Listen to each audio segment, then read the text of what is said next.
Yes, today the College adopted the Commission's proposal on the MFF, the Multi-Annual Financial Framework, the budget for 2028 to 2034.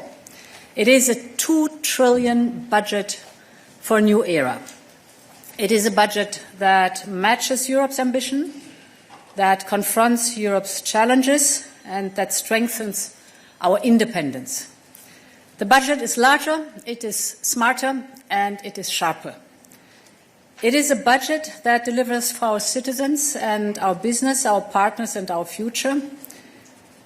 The next MFF will be the most ambitious ever proposed. It is more strategic, more flexible, more transparent, and we are investing more in our capacity to respond and more in our independence. I start with the first, investing in people, member states and regions.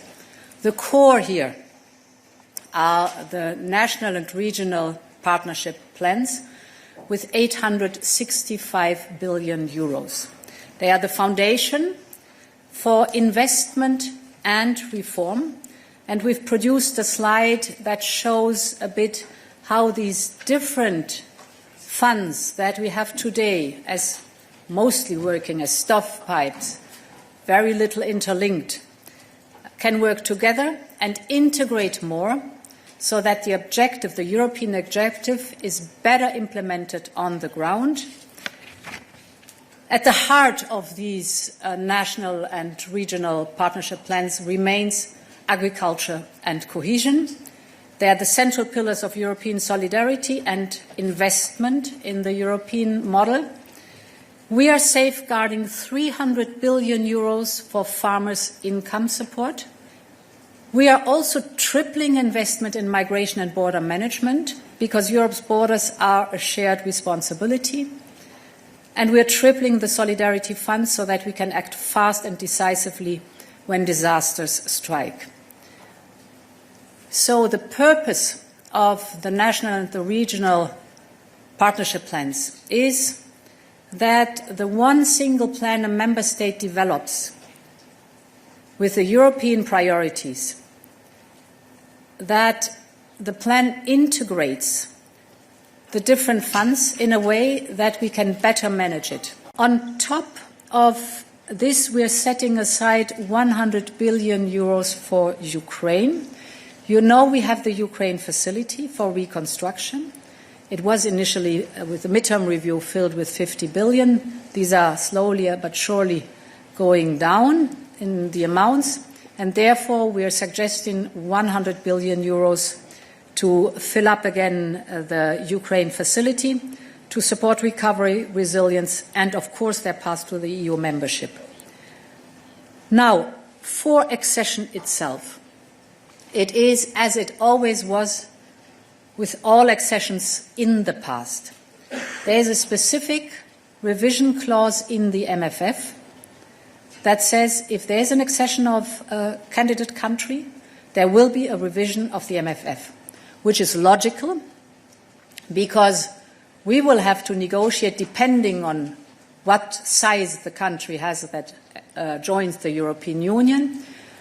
We have to negotiate in the accession treaty the phase-in of cohesion payment, the phase-in of agriculture payments, for example, for this country, but also the phase-in of contribution of that country, accession country, to the European Union.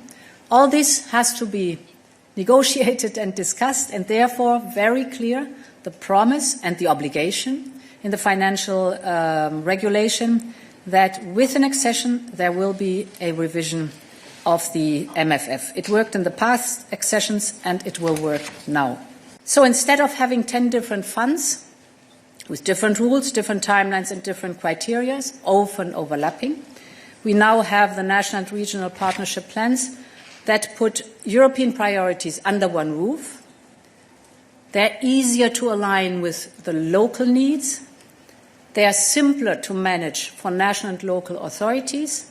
And crucially, they are, of course, more powerful when combined. I want to share a moment on the respect for the rule of law within the national and regional